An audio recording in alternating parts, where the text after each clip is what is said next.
chapters that shall be guiding us in this service. Hallelujah.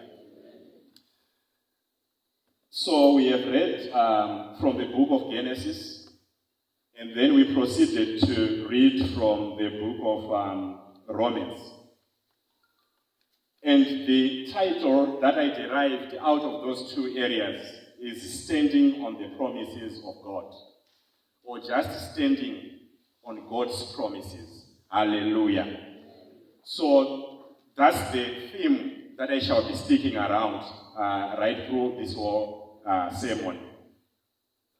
Allow me to start by interpreting these two areas which we have read in this, which we have read from the selected chapters.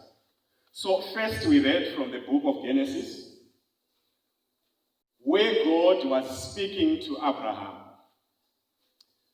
And when God was speaking to Abraham, he was saying, just to give a bit of background, Abraham and his father Terah had left the place of Uri where they had grown up. And now they settled on their initial plan. They were going to the land of the Canaanites.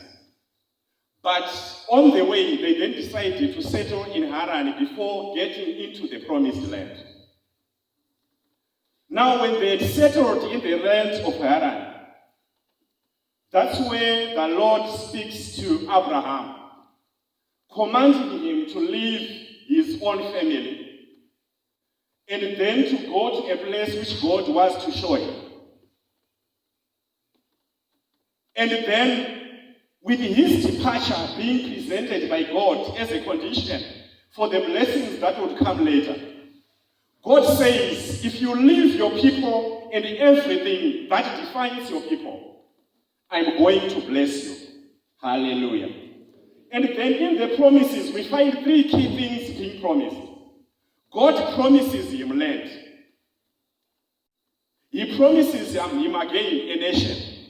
And also God promises him, saying, at your obedience, should you be obedient, I'm going to make you a blessing, so that whoever you blesses shall be blessed, and whoever you decide to curse shall be cursed.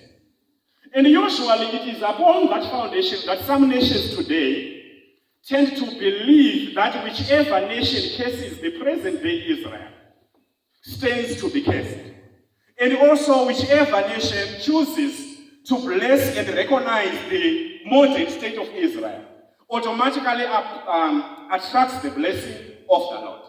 And somehow it follows that way. It appears that those present nations which recognizes the present Israel are blessed in some sort. Hallelujah. That's a discussion for another day. So when God gave the promise, Abraham complied, and the word says, so Abraham left his own people and started towards the land that God had promised him. Praise the Lord, hallelujah. And I like the faith of Abraham. He is living towards a place he doesn't even know. The only thing that he has is the promise of the Lord. Hallelujah. The only thing that Abraham has is the promise of God. And I understand, I'm not speaking in riddles here. I know some of us, if we look back at how we started our lives and where we are today, we find ourselves as having started in the position of Abraham, where we were not even sure of where we were going. But the Lord was able to take us through. And when we look back, we see nothing but a promise that God fulfilled. Praise the Lord, hallelujah. We see nothing. We see the promises of God being fulfilled stage by stage. Because when we set out from where we originally belonged, nobody ever thought you would one day be at Africa University. Nobody ever thought you would one day have a stable family and a stable life. But here you are, the Lord has taken you through. You started with nothing but only the word of God. Praise the Lord, hallelujah. So this is what we find of Abraham. He started with nothing else, but except for the word of God, except for the promise of God. Hallelujah. And then so this is what we have been reading in the book of Genesis. And when we go to the book of Romans, what Romans is doing is interpreting Abraham's experience From the time he was called by God up until the time the promise got fulfilled. That's what we see in Hebrews 4. In Romans 4. So Paul is giving an example of what faith is. And then he elaborates what Abraham went through until God was able to fulfill whatever he had promised him. So that's what is actually happening. So he goes stage by stage explaining Abraham's journey towards fulfillment of God's promises. Praise the Lord, hallelujah.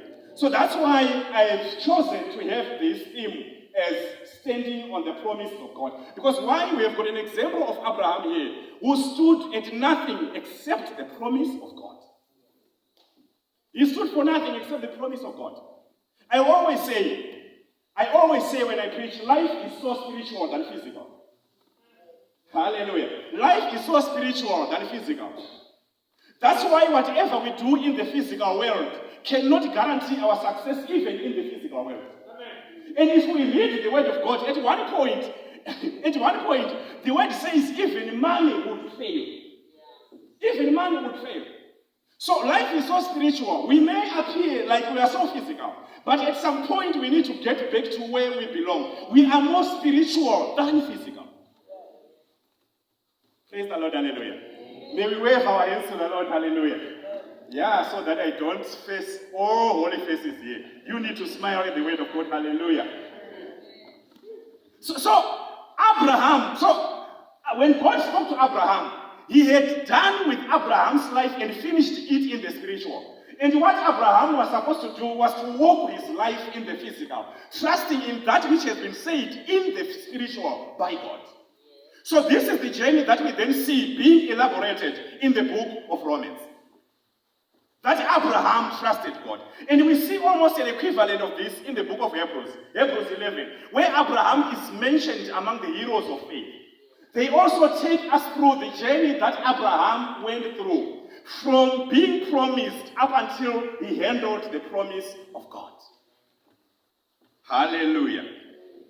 Praise the Lord, hallelujah. So what Abraham had in the initial phase was just an encounter with God. And in that encounter, God spoke to Abraham. And when God spoke to Abraham in that particular encounter, Abraham changed his philosophy of life. Abraham changed what he called values. Abraham changed what he called principles. And he started to live on the word of God. That encounter alone was enough to change Abraham's perception of life. Praise the Lord, hallelujah.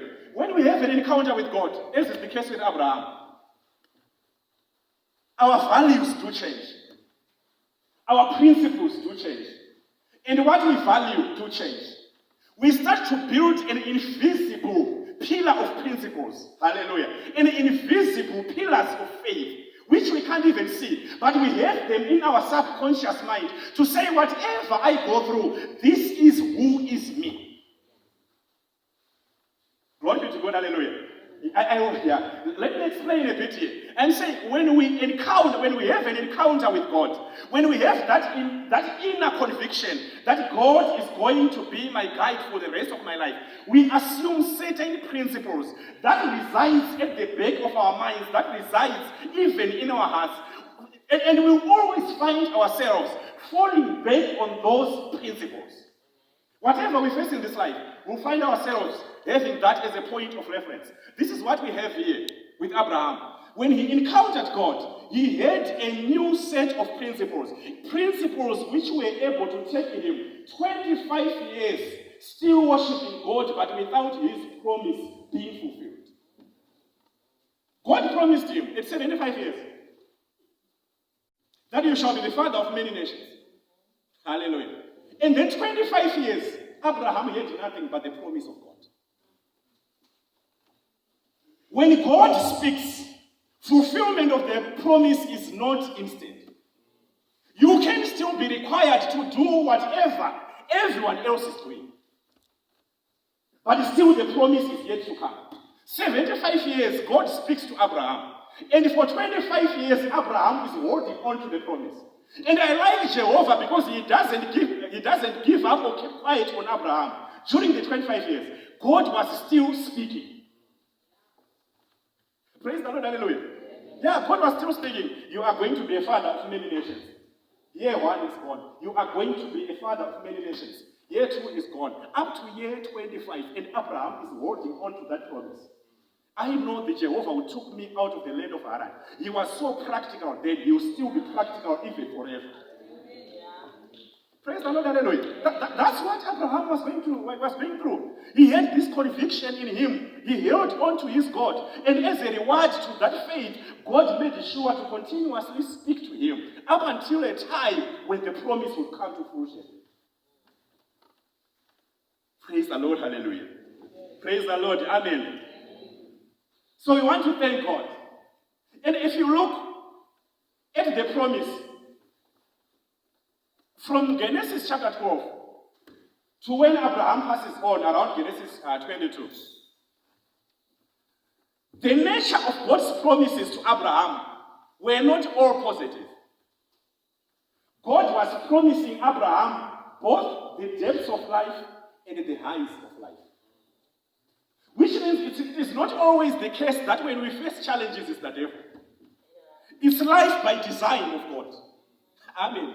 So it means nothing. That's why Paul at one point says, nothing shall separate us from the love of the Lord. Shall it be death or shall it be life? Why? Because we have been taught by God through our encounters with God that even after believing, challenges may still come. But what God requires of us is to still remain faithful to our God, even in the downs of life. That's why some would sing saying, higher up the mountain or deep down the valley, Jerusalem remains my home. Praise the Lord, hallelujah.